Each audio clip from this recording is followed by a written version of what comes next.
மனிதன் ஒரு படைப்பா, இல்லை பிரபஞ்சத்தின் மிகப்பெரிய மர்மமா? இந்த உலகத்தில் நீங்கள் தினமும் பார்க்கும் விஷயங்களில் மிகப்பெரிய அதிசயம் எது தெரியுமா? அது வானம் இல்லை, கடல் இல்லை, மலை இல்லை, அது நீங்கள்தான். ஆம், இந்த நொடியிலே உங்கள் இதயம் துடித்துக் கொண்டிருக்கிறது, உங்கள் நுரையீரல் சுவாசித்துக் கொண்டிருக்கிறது, உங்கள் கண்கள் இந்த காட்சியை பார்த்து கொண்டிருக்கின்றன, உங்கள் மூளை இந்த வார்த்தைகளின் அர்த்தத்தை புரிந்து கொண்டிருக்கிறது. ஆனால் ஒரு கேள்வி, இவை அனைத்தும் எப்படி உருவானது? யார் இதை வடிவமைத்தது? அல்லது இவை தானாகவே உருவானதா? ஒரு நாள் நீங்கள் காட்டில் நடந்து கொண்டிருக்கிறீர்கள் என்று வைத்துக் கொள்ளுங்கள். திடீரென்று தரையில் ஒரு ஸ்மார்ட் போன் கிடக்கிறது. அதை பார்த்தவுடன் என்ன நினைப்பீர்கள்? இது மழை, காற்று, மண் எல்லாம் சேர்ந்து தானாக உருவாகிவிட்டது என்று நினைப்பீர்களா? நிச்சயமாக இல்லை. ஏனென்றால் ஒரு சிக்கலான பொருளுக்கு பின்னால் ஒரு அறிவு இருக்க வேண்டும் என்று நம் மனம் இயல்பாகவே நம்புகிறது. அப்படியானால் ஒரு ஸ்மார்ட் போனை விட கோடிக்கணக்கான மடங்கு சிக்கலான மனித உடலுக்கு பின்னால் யார்? உங்கள் கண்களை பாருங்கள்.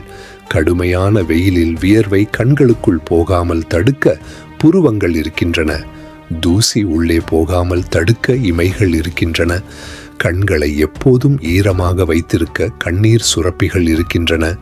இவை அனைத்தும் சரியான இடத்தில், சரியான அளவில், சரியான வேலையை செய்கின்றன. உங்கள் விரல்களை பாருங்கள். அவற்றின் நுனியில் நகங்கள் இருக்கின்றன. உடலில் அரிப்பு ஏற்பட்டால் சொரிய, சிறிய பொருட்களை பிடிக்க, விரல்களுக்கு வலிமை கொடுக்க நகங்கள் உதவுகின்றன.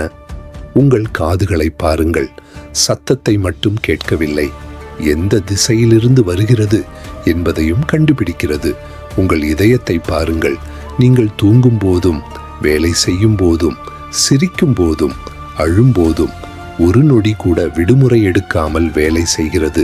இப்பொழுது ஒரு கேள்வி, இத்தனை துல்லியமான அமைப்புகள் வெறும் தற்செயலாக உருவாகி இருக்க முடியுமா? அல்லது இதற்கு பின்னால் ஒரு மாபெரும் அறிவு இருக்கிறதா? ஆயிரக்கணக்கான ஆண்டுகளுக்கு முன்பே மனிதன் இதே கேள்வியை கேட்டான். இடி இடித்த போது, மின்னல் வெட்டிய போது, சூரியன் உதித்த போது, நிலவு வானில் தோன்றிய போது, இதற்கு பின்னால் ஏதோ ஒரு சக்தி இருக்க வேண்டும் என்று அவன் நினைத்தான். அங்குதான் கடவுள் பற்றிய முதல் எண்ணங்கள் தோன்றின. இந்துக்கள் அதை ஈசன் என்றார்கள், விஷ்ணு என்றார்கள், சக்தி என்றார்கள். கிறிஸ்தவர்கள் அதை கடவுள் என்றார்கள். முஸ்லிம்கள் அல்லாஹ் என்றார்கள். பெயர்கள் வேறாக இருந்தாலும் கேள்வி ஒன்றுதான், இந்த பிரபஞ்சத்திற்கு பின்னால் யார்?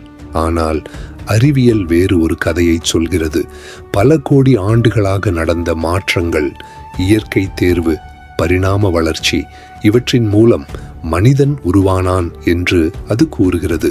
அது எப்படி உருவானது என்பதை விளக்க முயல்கிறது. ஆனால் ஏன் உருவானது, இந்த விதிகள் எங்கிருந்து வந்தது என்பதற்கான முழுமையான பதில் இன்னும் கிடைக்கவில்லை. இங்கேதான் மிகப்பெரிய மர்மம் ஆரம்பமாகிறது. ஏனெனில் ஒரு ரோபோவை மனிதன் உருவாக்குகிறான், ஒரு காரை மனிதன் உருவாக்குகிறான், ஒரு கணினியை மனிதன் உருவாக்குகிறான். அவன் உருவாக்கும் எல்லாவற்றிலும் அவனுடைய சிந்தனை தெரிகிறது.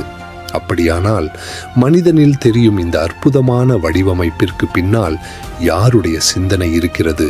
இதற்கு இன்று வரை யாராலும் உறுதியாக பதில் சொல்ல முடியவில்லை. அதனால்தான் அறிவியல் இன்னும் தேடிக்கொண்டிருக்கிறது, ஆன்மீகம் இன்னும் தேடிக்கொண்டிருக்கிறது, மனிதன் இன்னும் தேடிக்கொண்டிருக்கிறான். ஒருவேளை கடவுள் இருக்கலாம், ஒருவேளை பரிணாம வளர்ச்சியே காரணமாக இருக்கலாம், அல்லது இரண்டிற்கும் இடையில் நாம் இன்னும் புரிந்து கொள்ளாத ஏதோ ஒரு உண்மை மறைந்திருக்கலாம். ஆனால் ஒரு விஷயம் மட்டும் நிச்சயம், இந்த பிரபஞ்சத்தில் மிகப்பெரிய மர்மம் கருந்துளை அல்ல, வேற்று கிரகவாசிகள் அல்ல, காலப்பயணமும் அல்ல, அது நாம் தான். நாம் யார்? எங்கிருந்து வந்தோம்? ஏன் வந்தோம்? இந்த 3 கேள்விகளுக்கான தேடல்தான் மனித வரலாற்றின் மிக நீண்ட பயணம். அந்த பயணம் இன்னும் முடிவடையவில்லை. கடவுள் மனிதனை படைத்தாரா அல்லது மனிதன் கடவுளை உருவாக்கினானா? உங்கள் கருத்தை பதிவிடுங்கள்.